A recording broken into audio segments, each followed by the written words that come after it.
Hey, shalom, shalom. Knock na waha ai bar sha'Allah walakim la'atam. Call shabuai baharacha wa kakshaw Yahweh bahasham Yahweh. Hey, with the Hebrew Israelites coming to you week in and week out through the spirit and power of Yahweh bahasham Yahweh to preach to you so-called Negroes, Latinos, Native Americans, West Indian Haitians, and Israelite foreigners. Nechamatam, Kaya Hamalakwath, Hashemayim Korab. Repent ye, for the kingdom of heaven is at hand. Call Layim La, Yahweh, Bahasham Yahweh, Bahasham Racha HaKodash, Wa Mashana, Kabadim Zukoim Nawa, Wa Malaakim Shoya Shalazukoim Racha Gadawa, Wa Chasa, Wa Shalawam, Wa Barakim, Lahabachim Shahagab Shalawam. So all praise to the Most High Yahweh, which means He exists. Bahasham, in the name Yahweh Shai, He delivers. Double honors to the elders and apostles of Israel, the elders and apostles of Great Millstone, mercy, peace, and blessings to the elect of the nation of Israel. Shalom, which means peace. Shabbat Shalom. This is a article in RT. It says, Twitter unveils hate speech shadow ban policy. It says the company will hide some hateful tweets behind a warning screen rather than removing them. It says Twitter will conceal so-called hate speech that violates its rules behind a warning screen that requires a click-through. The platform announced on Monday in a blog post. So pretty much it sounds like how, like Instagram does. It'll put like a disclaimer, and for the mass majority of people, they won't click into it, but you still got the option to like click into it. That's what it sounds like.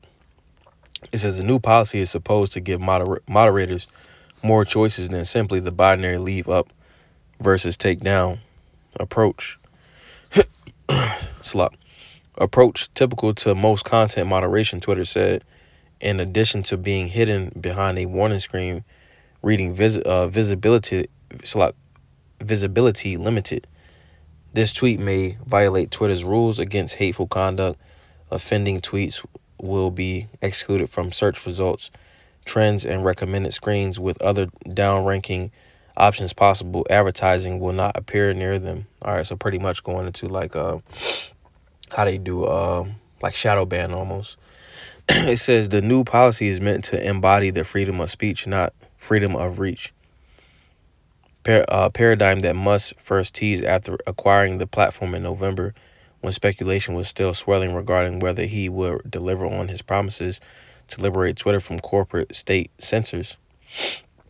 At the time, he promised that negative/hate tweets would be max deboosted and demonetized, unlinked to ads, and excluded from all but the most specific search results, bringing deboosting, a key part of once secretive practice of shadow banning, out in the open, better aligns this form of moderation with Twitter's commitment to transparency, the platform said in its explanation of the new policy.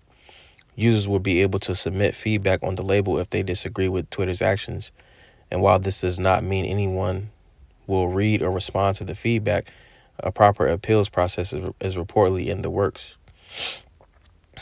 Continuing on, it says Twitter revealed that while the labels are currently destined solely for violations of hateful conduct policy, the platform plans to expand them to other applicable policy areas in the coming months so as to ensure enforcement actions become more proportional and transparent for everyone on our platform.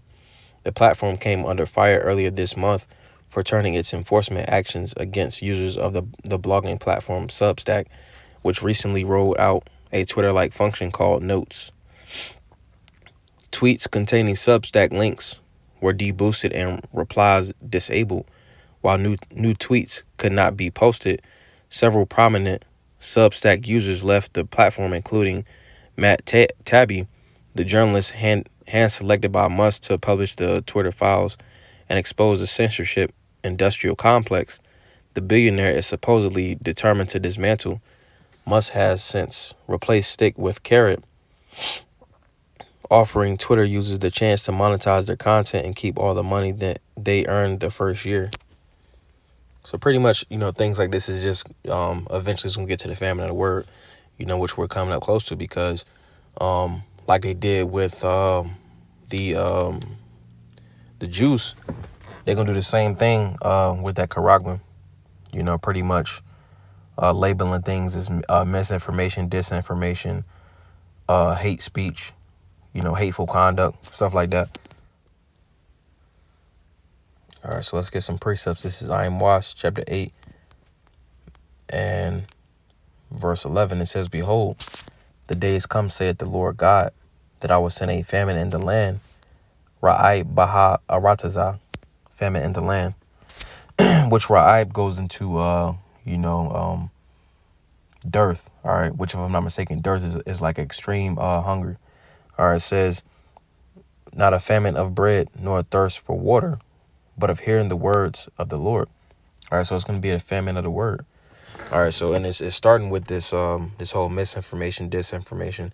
They keep putting these things out there to desensitize the people. You see that they're desensitizing them to things that are labeled as hate speech. All right, so they'll already be accustomed to to hearing that. All right, it says, "And they shall wander from sea to sea, yam la yam, yam is sea, and from the north even to the east, they shall run to and fro to seek the word of the Lord and shall not find it." All right, so for the overwhelming majority of the people of the nation of Yasha'Allah, they're not going to hear the word. All right, let's get another one. This is 2nd Isaiah, also Ezra chapter 5 and verse 1. It says, "Nevertheless is coming the tokens. So, behold, the day shall come that they which dwell upon the earth shall be taken in a great number, and the way of truth shall be hidden, and the land shall be barren of faith." All right, the way of truth is going to be hidden. All right, because a famine of the word is going to come. All right, we're going to skip down to verse 8. Or verse 9 says, "And salt water shall be found in the sweet, and all friends shall destroy one another.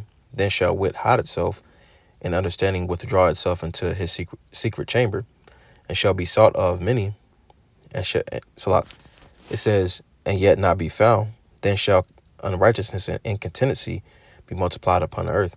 Hey, so when things is starting to pop off, people are going to be wanting those answers. All right, but the men of the Lord are not going to be breaking down the scriptures when all hell is breaking loose. All right, let's get another precept. This is Yeshaya, also Isaiah, chapter 24 and verse 10. It says, verse 11, "There's a crying for wine in the streets. All joy is darkened. The mirth of the land is gone." All right, so it's going to be a crying for answers. All right, when society starts to break down more and more, it's going to be people are going to want answers, but they're not going to get the answers. All right, for the overwhelming majority. All right, all joy is darkened. The mirth of the land is gone. All right, so that Esau's bread and circus is going to be gone. Like, right now they said they still got it up and running, you see, but this place is going to break down to a like a third world country. All right, so yeah, we coming up into the famine of the word, where the Lord is going to withdraw his men off the highways and byways. All right, so I brought this out. That was edifying. Call Layam La Yahweh Bahasham Yahweh Shah Basham Chakodash, a double honor to the elders and apostles of great millstone that told me the truth and rule well. And much respect to you brothers out there pushing the truth with all righteousness and sincerity. Shalom, shalom. Halay la tawab. Shalom.